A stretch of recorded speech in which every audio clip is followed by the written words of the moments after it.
তো গাইস সবার সাথে দেখা করেছি, শুধুমাত্র আমার বরটা বাকি রয়ে গেছিলো। তো আমার বরের সাথে তোমাদের একটু আলাপ করে দিই, যেহেতু ও সকাল থেকে কাজে ছিল, অফিসে গেছিলো, তো ও একটু আগেই ফিরেছে। তো ওর সাথেও তোমাদের একটু আলাপ করে দিই। তো ওয়েট করো, দাঁড়া গাইস। এই যে এতক্ষণ বাদে আমার বর এসে হাজির হয়েছে। তো আমার বর যেহেতু বাংলা বলতে পারে না, তো আমি ওকে হিন্দিও বলবো না, ও বাংলাই যাতে বোঝে। তো তুমি কিছু বলবে? তোমার কেমন লাগলো আজকে সবার সাথে এত মজা সাজা হলো? তুমি যেহেতু মিস করেছো, তাও বলছি সবাই এসেছিল, কেমন লাগলো? খুব ভালো, দারুণ, সারাদিনটা মজায় মজায় কেটেছে, খুব মজা। কিন্তু তুমি মিস করেছো, যেহেতু ও মিস করেছে, যারা অফিসে ছিল মিস করেছে। কিন্তু এখন লুলু এসে ওর মুডটাও ঠিক করে দিয়েছে কি। তো সবাইকে একসাথে আমরা একটু বলি, চলো গাইস, গুড নাইট সবাইকে, টাটা।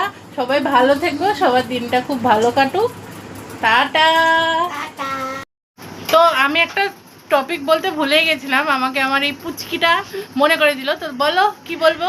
যারা কিনা ফেসবুক থেকে এটা দেখছে তারা পেজটাকে ফলো করে দেবে, যারা ইউটিউব থেকে দেখছে তারা অবশ্যই আমাদের চ্যানেলটাকে সাবস্ক্রাইব করে দেবে। Thank you. আর বেল আইকনটাকে অন করে দেবে, নোটিফিকেশন বেল আইকনটা কিরম ভাবে বাজিয়ে দেবে? টুং টুং করে। টাটা।